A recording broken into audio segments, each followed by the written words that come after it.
Hi and welcome. I'm Dale, your guide to Wanderings with the Ancient Ones, and today we're at Red Tank Draw in the Coconino National Forest. We're going to head down a trail here, see some wonderful petroglyphs, and have just an awesome hike. So let's get started.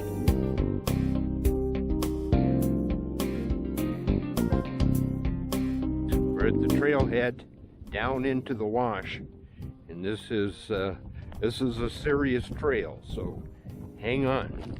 It gets a little bumpy and rocky here.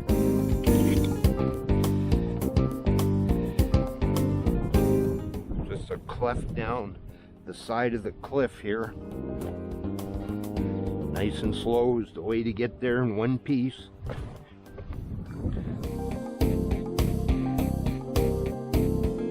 We were only about halfway down, and I see some petroglyphs up there on the side of the cliff already.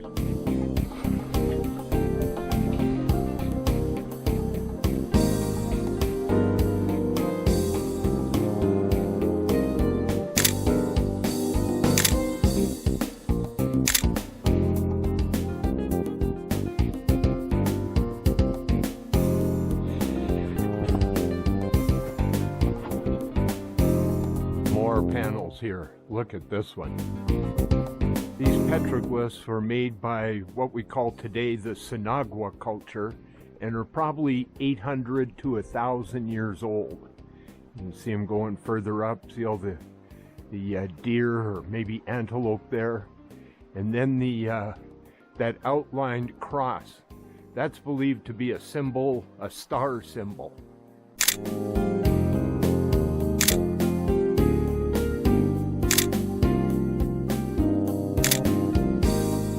Right here on these two big slabs, we've got petroglyphs going down of the slanted edges of them.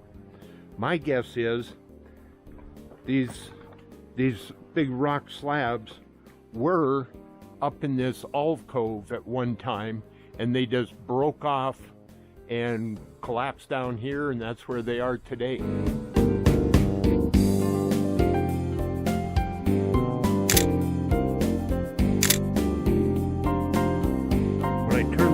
From those angled slabs to walk back, I see another petroglyph I walked right past the first time on the back of this rock. Can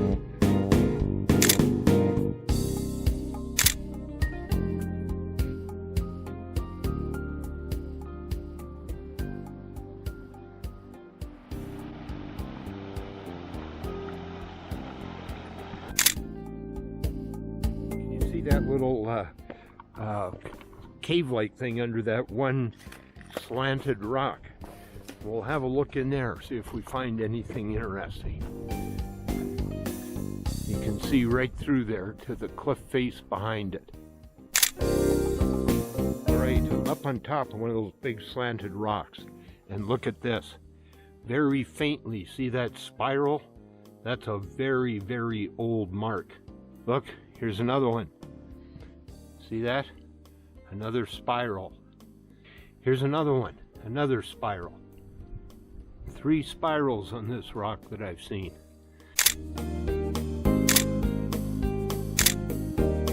Look at this rock. It's got a hole drilled right through it. It goes completely through it. I'm not sure what that would have been, but maybe some kind of cooking implement. I really don't know. And up above it, look at this, a 3-groove metate.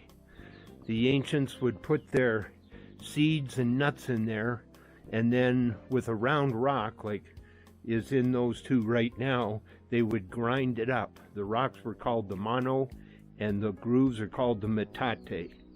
I doubt these mono rocks are original. Somebody's just placed them in there.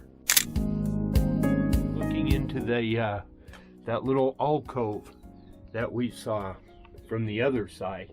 And look, there are some petroglyphs in here.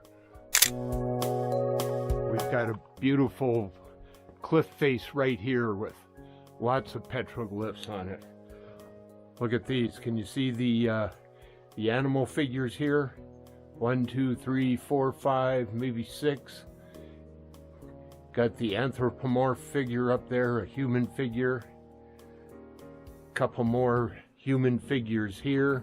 And over here, this is awesome. Look at this, a red handprint. That's called a pictograph. And below it, you can see some very faint animal petroglyphs pecked in there.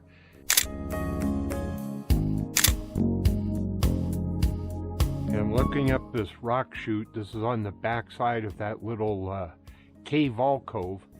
And I'm thinking I see something up at the top here. So let's get up here and see what we got.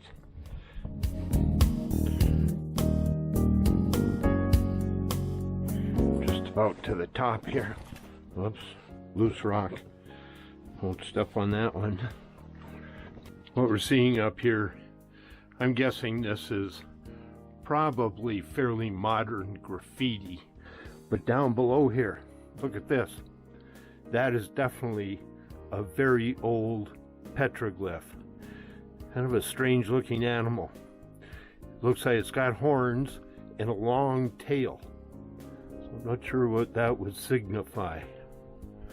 Here's another one down a little lower. Right there. There's another one. Same kind of animal. This is the juniper tree.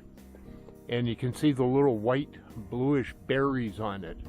What makes this interesting is those berries are what is used to give gin its distinctive flavor. You crack one of these berries open, smells like a gin and tonic. I'm upstream probably at least a third of a mile, and been bushwhacking along the cliffs here. Finally found some petroglyphs, very faint. That spiral's about the best one. This is a nice one. Looks like animal tracks for sure, maybe bear tracks. Just scanning the cliff faces on the other side of the creek, still well upstream, and I see one across the creek. This is an awesome looking one. I've got to get over there and get up closer to it.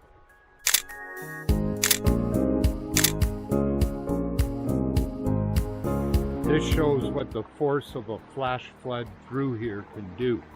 There are these, all that driftwood and debris jammed up against that tree. And what's even more amazing, look at the boulders that have been piled up just by the force of incredible amounts of water tearing down through this wash. Look at the contrast in this scene. The colors, the shapes, and the textures. This is what nature is all about. Well, it's time to climb back out of Red Tank Draw. We've had an incredible day down here.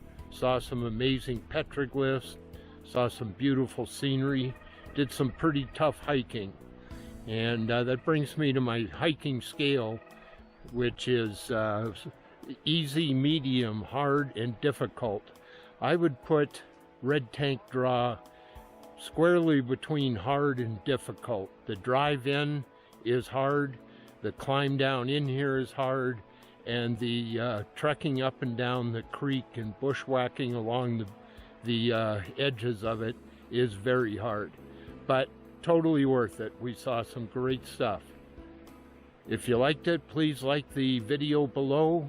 Share it with your friends if they'd be interested, and we'll see you next time. This is the road into Red Tank Draw.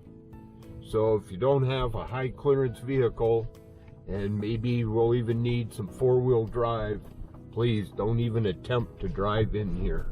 You won't make it.